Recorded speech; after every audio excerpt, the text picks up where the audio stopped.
Yes, কলকাতার বাজিমাত। IPL এর প্রথম সেমিফাইনালে হায়দ্রাবাদের কলিজা দুই টুকরো করে দিয়ে চতুর্থবারের মতো ফাইনালে কলকাতা। ইন্ডিয়ান প্রিমিয়ার লিগের পয়েন্ট টেবিলের শীর্ষ দল কলকাতা নাইট রাইডার্স প্রথম ফাইনালিস্ট হিসেবে আরও এক ধাপ এগিয়ে গেল শিরোপার পথে।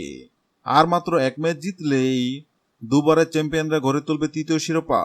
আইপিএল এর প্রথম কোয়ালিফাই হায়দ্রাবাদকে হেসে খেলে হারিয়ে চতুর্থবারের মতো কলকাতা পেল ফাইনালের টিকিট।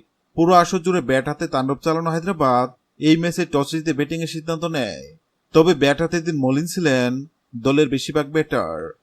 লিগ পর্বে মলিন মিচেল স্টার্ক আসল সময় জ্বলে উঠে প্রমাণ করেন কেন তিনি আইপিএল ইতিহাসের সবচেয়ে দামি ক্রিকেটার।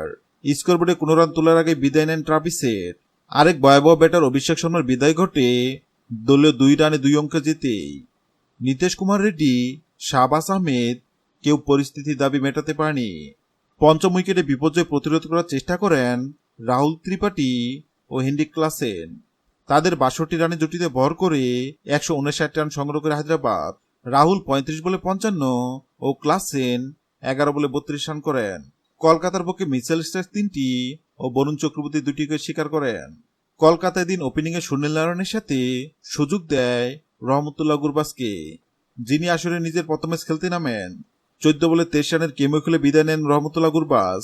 এরপর দেখে শুনে এগোতে থাকেন সুনীল নারায়ণ ও ভেঙ্কটেশ আয়ার। 16 বলে 21 রান করে নারায়ণ বিদায় নিলেও ভেঙ্কটেশ আয়ার ও শ্রেয়স আয়ার জয় নিয়েই মাঠ ছাড়েন। দুজনেই পান অর্ধশতকে দেখা।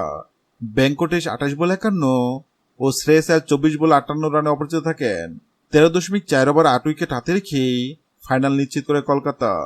হ্যালো বন্ধুরা, যদি ভিডিওটি ভালো লাগে লাইক দিবেন এবং সাবস্ক্রাইব আমাদের চ্যানেলের সঙ্গে থাকবেন। ভিডিওটি দেখার জন্য আপনাকে অসংখ্য ধন্যবাদ।